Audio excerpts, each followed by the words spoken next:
Rightio viewers, welcome back to the All Thumbs Bum channel. Thanks for both of you for tuning back in. I'm not playing to the gallery here, I'm just doing the stuff that is happening to me. So, ongoing dramas with the MX-3, the Mazda Unos 30X. Trying to track down these idle issues, eh? So trying to track down these idle issues. I've got a high idle at the start.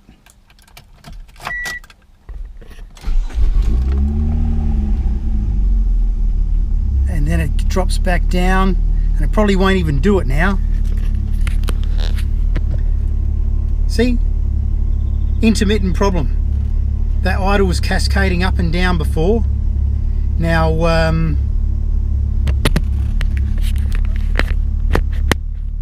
now it seems to be idling steadily just to make a liar out of me. I just went and seen the guru. The guy is older than I am even. He's been working on cars for his whole career. And he goes, oh geez, that's running awful rich. Are you sure it's not your airflow meter? So this is the airflow meter here. And this is the one out of the 626 that I took the engine out of, and it was operating perfectly then. I've been over everything else. I'm going to take the airflow meter out and see if it improves the idle that just made a liar out of me. Alright, stay tuned. Stay tuned and we'll come back to you when we get the airflow meter out. Okay, this is the airflow meter that I took out of the car. This came with the original 626 V6, and that car was running properly at the time when I purchased the donor car about 12 months ago and removed the engine from it. Now, chasing down some issues with the original 1.8 that I was running in the car, I ended up swapping this for the 1.8 vacuum airflow meter. It's a plunger type meter. It operates smoothly, so it's within spec. We've got a series of 5 contacts down the side. So the first one we're going to check is the second one to the last one. So what we're looking at here, and I'll try and keep my hands out of the way, but it's not easy.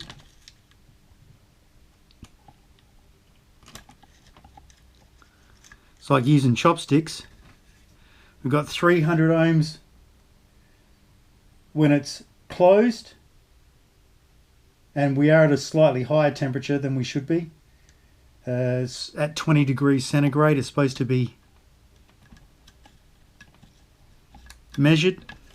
It's been sitting out in the sun while we've still got some good weather left to us here in New South Wales. Central western New South Wales. Okay, so getting this set up on the terminals, we've got 300 ohms resistance. We're looking for 200 to 1000. When it's open, we've got 88 ohms.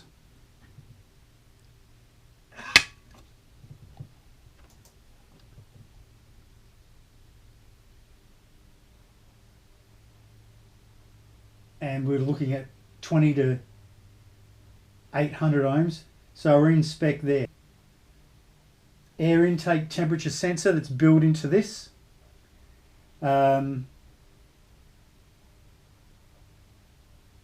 Which is the first 2 connectors.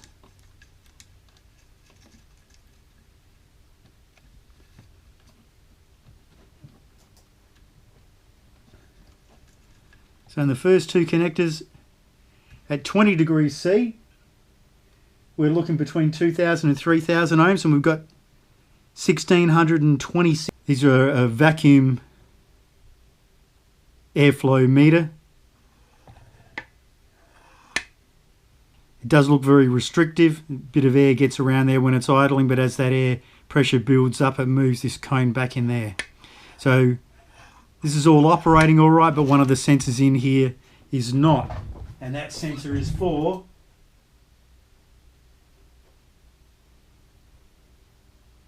well, I don't know. I can't tell you what it's for because it doesn't say it in the instructions, but it's definitely shown that was the fault with the car. That was causing it to run rich. That was causing it to not be able to understand what was going on with the idle. So that slightly high reading when it's closed meant that it wasn't fueling properly, and the low reading when it was open also indicated that it wasn't fueling properly. The vehicle is running significantly better now. Alrighty, well that didn't take too long. We've got the low K unit in there. It's all hooked back up together.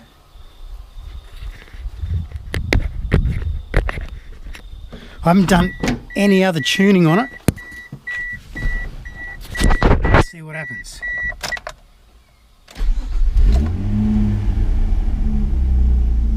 Well, it drops down like it's supposed to. And it's idling a little bit high, but it's in the ballpark.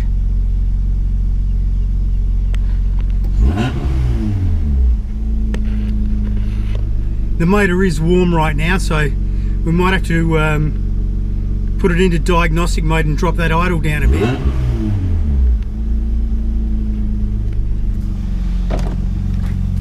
Let's go and have a sniff of the exhaust, eh?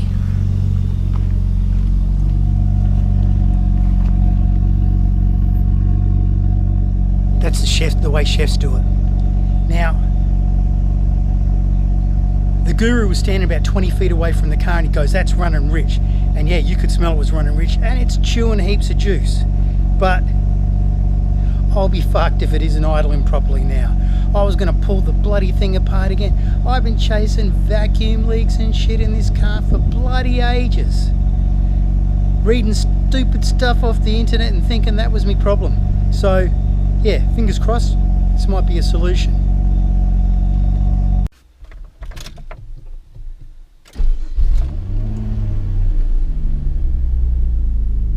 Yeah, you beauty. Right in spec on that idle now. Bloody must have had that set up perfectly.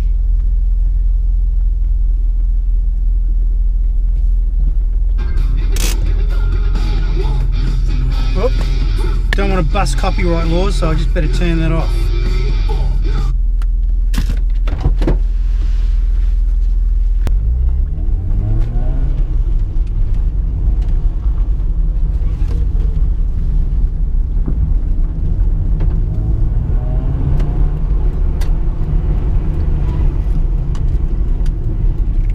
Holden's broken down.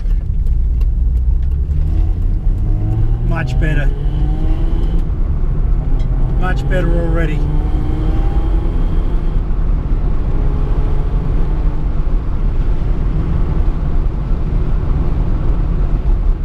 Now the thing was using heaps of juice. I was only getting like 250 kilometres out of a tank. So I was using 20 litres per 100, which is twice as much as it should have, so this is making more and more sense. Guys, it just goes to show you, you can't listen to everything that you read online. And it's a good thing I'm not a doctor. Yeah, much better. And it's a good thing I'm not diagnosing myself.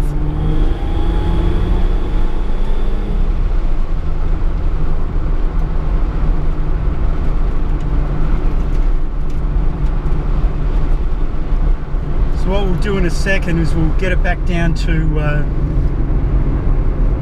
idle along, and we can check if the idle air control system's working properly, which I thought could have been the problem, which a lot of people say is the problem. And it's a real expensive part to replace, about 700 bucks. The whole throttle body, because the age of the thing's now 30 years old. Can't bolt nothing else on there. By the time you replace a throttle body, you're looking at $1,200. Much better off the bottom end. Yeah, you're looking at 1,200 bucks to replace the throttle body. By the time you do that, and hoping that's the problem, by the time you get to that point, you may as well put aftermarket injection on it. So one of these things these Mazdas do is they tend to balance themselves pretty well at idle. So we're idling just over 1,000 now, but it's a steady idle.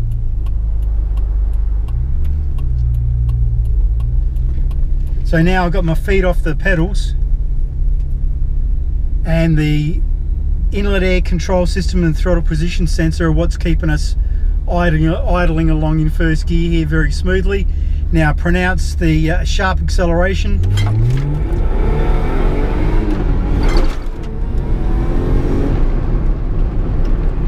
Just better slow down here because it is only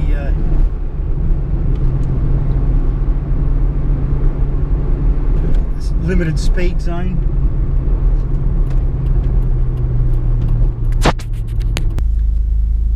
So I've just taken it for a test drive. Things running heaps better, as you can see. Gave a 6-pack to the guru because you got to make sure that people know you appreciate their knowledge when you bust in and bloody drag them away from their paying work. And he was really appreciative. So you got to keep paying it forwards, guys. I've got a little bit of tuning to do with this. It's about 400 RPM high on the idle, but after a month of dicking around with this thing, trying to figure out what the problem was, bloody spraying around raw propane gas and pressurizing the inlet manifold and making my own gaskets and all that shit, and it turns out to be the airflow meter that I took off the 300,000 kilometer car and replaced the airflow meter off the 150,000 kilometer car. And who would have thought that bloody meter would be the problem? I don't know. Well, thanks for coming along on this voyage. As you can see, I'm pretty happy about that. It's the biggest job that this is the biggest job I've ever done. You know, as the title of the channel is, the All Thumbs Bum. My mates gave me that nickname for fucking up a couple of things pretty badly. So yeah, I'm pretty happy at the moment. So I'll say goodnight to you. Thanks for tuning in and coming with us on the voyage. But the mighty big block MX3 is now actually running properly, sort of. All right. Thumbs up for the All Thumbs Bum. Like, comment, subscribe. I'll keep coming up with shit for you. Don't worry, I've got a lot of old shit that's fucking up. Alrighty, guys.